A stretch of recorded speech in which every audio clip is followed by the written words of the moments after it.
गज वासरू ना वासरू कुरबात झाले बघ. वासराला ताल चांगला आला.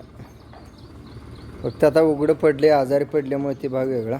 गाय नाही गाय तर ताकद गाय काय आम्हीच गाभण आहे सांभाळली नाही गाय येईल झाल्यावर ना मध्ये मामा मंडळ गाबाय मंडळ मग सांभाळायचं की नाही हिला सांभाळ ना असं बन उभारत ना असं उभारतो. आता सवय अजून न लागता किंवा लावली नाही. बैलाला चौकाची हाडं चांगली आली. गाडी माणूस बघितला थांबत नाही. बस पाखरासारखं वासरू झालं ना. अजून कसलं पाहिजे फायदाच हा. मामा बघितल्यावर कसं करायला हवं. हा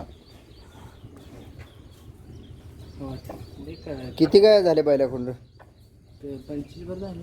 25 ही पहिलीच गाय का आपली? ही पहिली. हां आणि पहिल्या गायला पहिलेच खोंड झाला. पहिला खोंड उभारा स्टाईल बघ की त्याची. असं वळू ती उभारत नाही तसं उभारते हाय असं त्याला बिगर हात लावतो.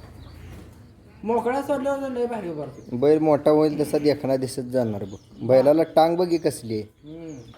पायाचा आकार मागच्या मन चौकाचा आकार बघ. वर कपाळ बारीक झाला मधला बांधा नजर मन कान कवाळी ताटपणा सारखं कायम असं असेल ना. रातभर दिवसभर आज कान खाली पाडत नाही. हां पण आज कोंबडी उठली जरा फडफडली तर थांबत नाही. आता 2-3 दिवस आहे उघडा पडला एवढा नाही तर असं हात लावू द्यायला कुठे. हां उघडा पडल्यामुळे मग आता दुधात कसं केलं नियोजन? हां असं बापाला उजवून निघालं वासरू बघ.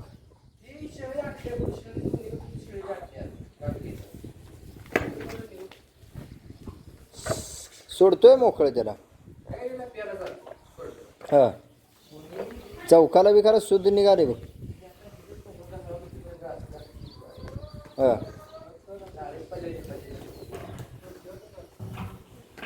आता दर किती ठेवला आहे काय भरवायला? आता 1100 किती झाले काय म्हटलं? वासरू झाल्यावर बघायला आलती का नाही? कोण तुझं जोडीदार? ती जोडीदार कोण दोस्त? हां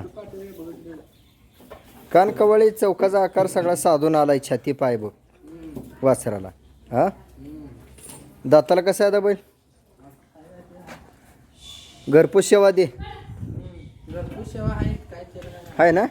पहिल्यापासून जायची का आता ना पहिल्यापासून. बरं बरं नाही बैलाला रस आता चांगला आला बघ. म्हणजे जो रस पाहिजे होता वयात आल्यावर आपण म्हणतो ना ते रस आता बैलाला दिसून आला. बैलाला टांग